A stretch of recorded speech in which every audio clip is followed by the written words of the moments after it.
السلام عليكم ورحمة الله تعالى وبركاته. حياكم الله أيها الإخوان والأخوات، تحية لكم كبيرة بزاف. نتمنى الله سبحانه وتعالى تكونوا بخير وعلى خير، صحتكم جيدة نتوما والعائلة ديالكم والوليدات ديالكم. إذا إخواني أخواتي، كنقرا كل كومونتير ديالكم على حدة. شكرا لكم أيها الطيبون والطيبات، أيها الحقانيون، ناس اللي تبارك الله ديال كلمة الحق، كنفتخروا بكم. اذا باش ما نطولوش اخواني اخواتي وندوزو ونتكلموا في صلب الموضوع اللي هو الاخ جمال شانيل، الاخت الحسنيه وعائله جمال شانيل. اذا المؤامره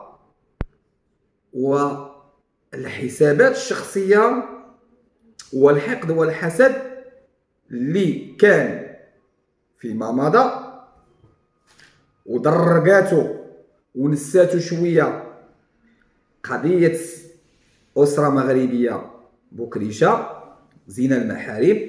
اذا دابا زنا المحارم تعطات فيه البراءه. اذا شنو غادي نديرو اودي؟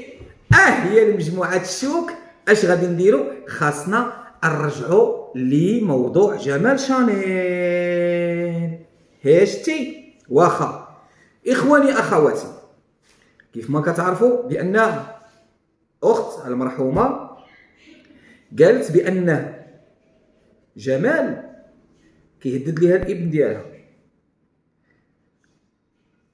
اول حاجه الاخت، انا هنا ما غنسبك، ما كنعايرك، لا علاقه لي بالشرف او الضرب او السب والقذف. انا هنا اناقشك. لان علاش؟ انا نعطيك واحد السؤال.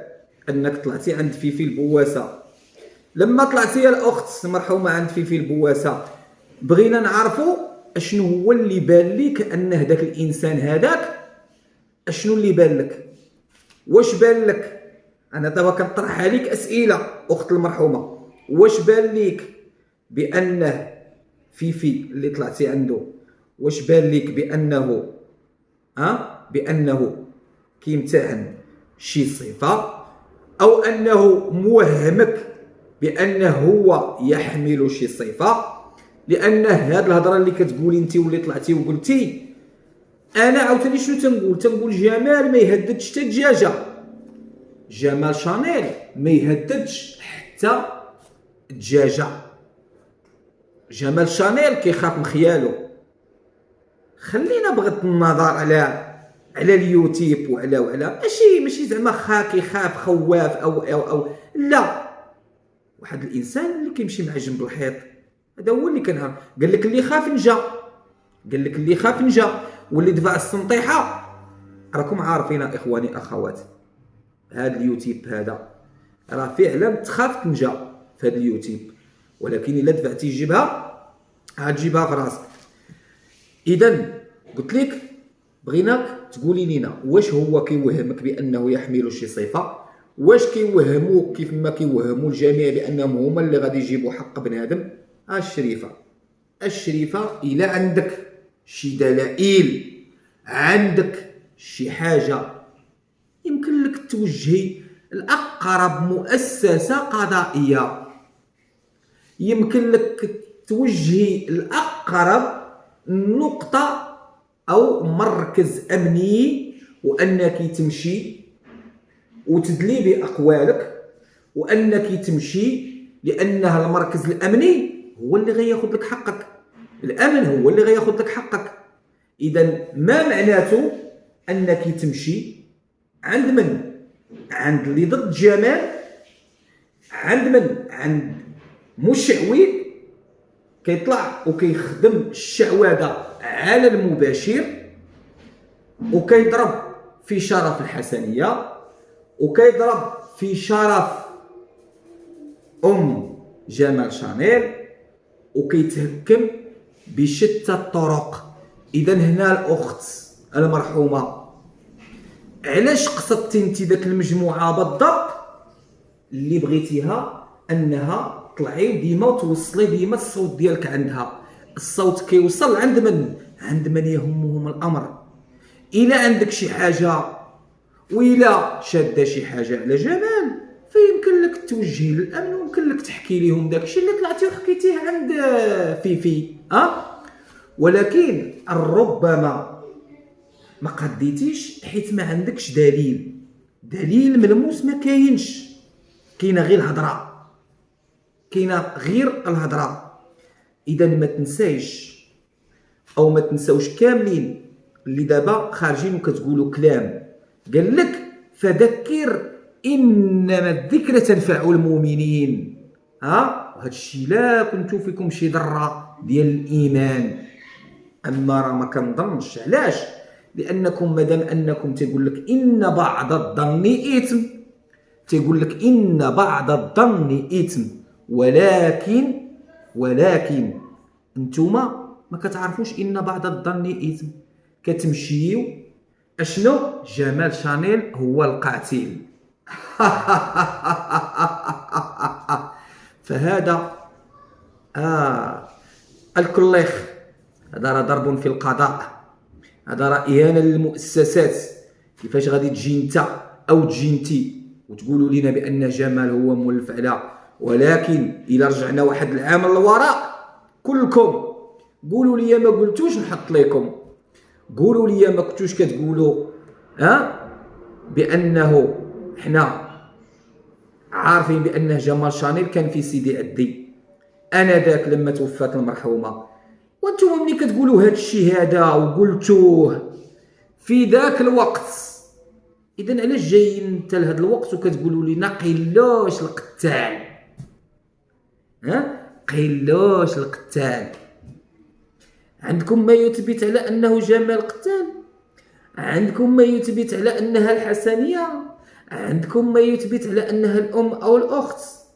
الا كانت لقات المحكمه الموقره الاثبات، لو كان انهم من دخلوا يتصنتقوا ودخلوا لسينوجيم انهم انذاك ما غاديش يوليو يخرجوا، او لا الاخوان والاخوات، واش انذاك غادي يوليو يخرجوا؟ ما غاديش يوليو يخرجوا، ادنى شك يتعتقلوا. ولكن نتوما دابا نتوما حاليا اشنو كيبان لكم هاد الطرق اللي كتخدموا مع جمال شانيل، او انكم هاد الرسائل اللي كتوصلوا مع جمال شانيل؟ اشنو هما هاد الرسائل هادو؟ هل كيبان لكم انه رسائل ديال كلمه الحق، او رسائل ديال نقاش وانتقاد، او رسائل ديال تصفيه حسابات؟ الا علاش؟ وواحد اخر الدجاجه بكا منهت ليه. نتوما مالكم واش حرق شطاتكم؟ انتوما لا علاقه، ما جبدكم جمال شانيل، ما ضرب فيكم، ما جبدتكم حسنيه، ما ضربت فيكم، ما حتى شي وزه. انتوما غير مجرد مكابيركم قال لكم بانه غدار، كلشي طلع يقول غدار، ومالكم كيبقى فيكم الحال اللي تيقول لكم بنادم نتوما سيزارات. علاش؟ لانه الكلب هو ما كيعرفش، هو واقف واخا يكون صاحبك جاي وبغيتي غير تضحك معاه قلتي له تشوب كيتم غادي اطاك تشوب باخ اطاك تشوب باخ. ايوا شنو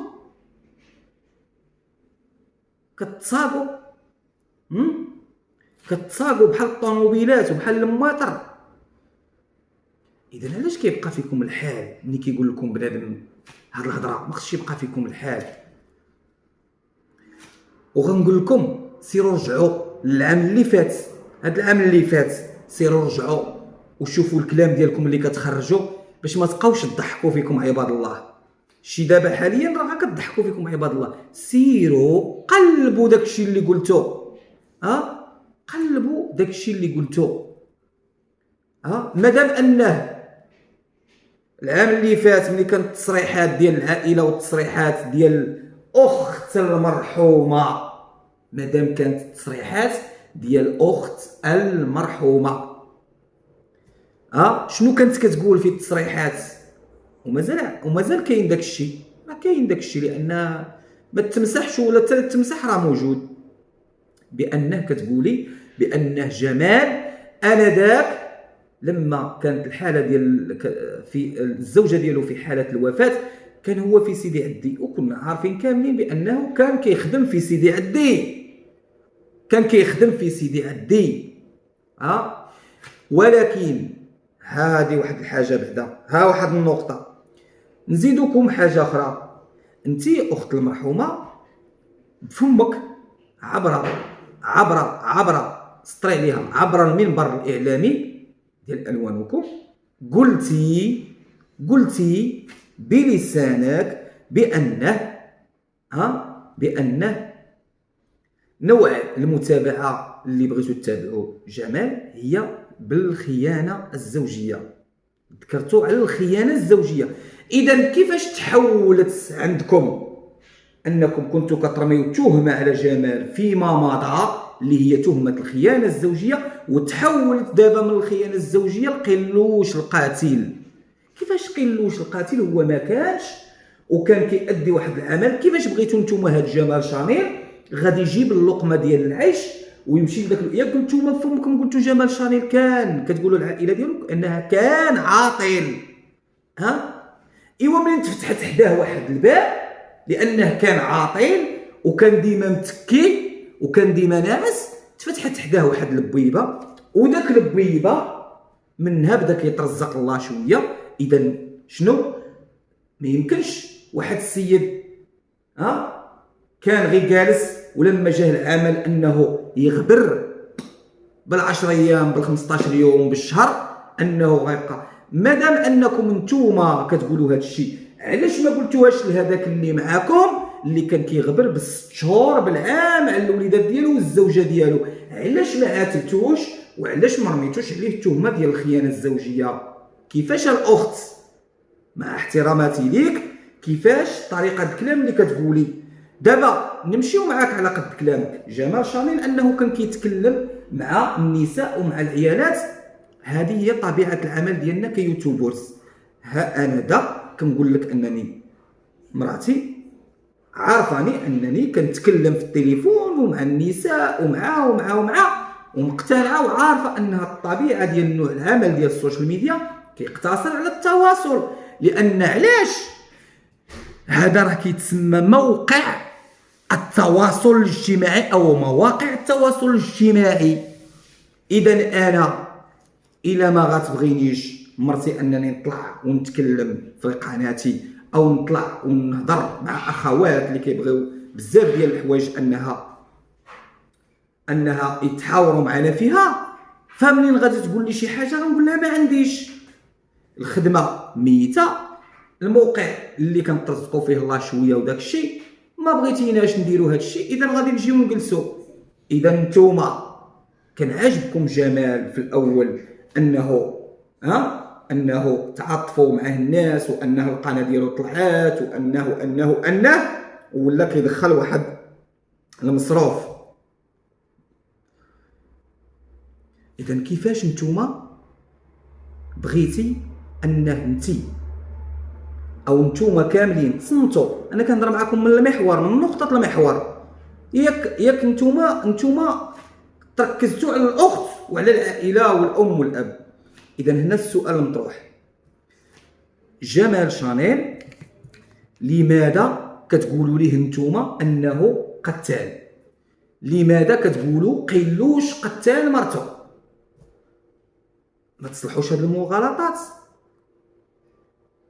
كيفاش انه جمال شاميل بوحديته اللي ولا انه دار الخيانه الزوجيه؟ اذا علاش داك الجروب كله اللي كان ما اتهمش بالخيانه الزوجيه؟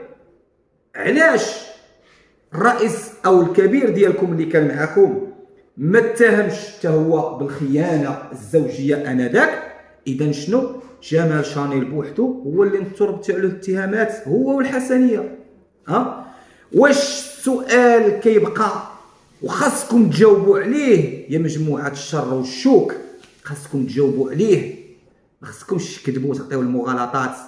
واش غير الحسنيه اللي بنت كانت تما، او بصفه عامه المراه الوحيده اللي كانت في ذاك الجروب كامل؟ اذا علاش هنا انكم غتحملوا حتى الحسنيه بوحدها الخيانه الزوجيه؟ علاش وانتم كلكم كنتو كتكونوا مخلطين وجالسين؟ داك الوقت كنتو كتخدموا، دابا لا. اذا كل التضامن مع جمال شانيل الى حين انها تنطق المحكمه الموقره بالقرار. فنحن نحترم القرارات ديال المؤسسات، فما يمكنليش انا مؤسسه قضائيه ما ادانتش جمال بهذه التهمه او هذه العائله وما شفت شي واحد انه تشد وانه دان، وغادي نجي وغادي نطلع ونقول لا قتلوا وداروا وفعلوا. الروح راه عزيزه عند الله، واكيد انه يبان حق السيده الا كان شي واحد والا ما كانش مديتها راسها. اذا احترموا المؤسسات، ما تهكموش، راه هادشي كيتشاف وكيتخذ بعين الاعتبار، وكنتمناه يتخذ بعين الاعتبار. فها نحن نحارب من اجل المؤسسات بلادنا خط احمر. ولكن انتم كتشوفوا معنا هاد الفئه شنو اللي كيديروا. اخواني اخواتي، لكي لا اطيل عليكم في هذا الفيديو، فهذه هما النقط المحور اللي بغيت نوصل. لان هذا الكلام هادو اللي قالوه هادي عام ماشي هو اللي كيقولوه دابا، والارشيف لا يرحم. واللي قال شي حاجه كاين الارشيف، مرحبا والف مرحبا، ونبداو نسمعوا الاصوات، ما عندناش مشكل، ونشوفوا داك الساعه كأن مادام ان داك الشيء قلتوه في المنابر وتتحملون المسؤوليه، اذا اللي قال شي حاجه وقال لك هادشي ما كاينش، انا موجود. دابا جمال شانيل كان العام اللي فات كان يتهم بتهمه الخيانه الزوجيه. دابا لا، دابا وهمتوا الناس ديالكم اللي كيتفرجوا فيكم بان جمال شانيل هو القاتل وتيقتل الدجاجه.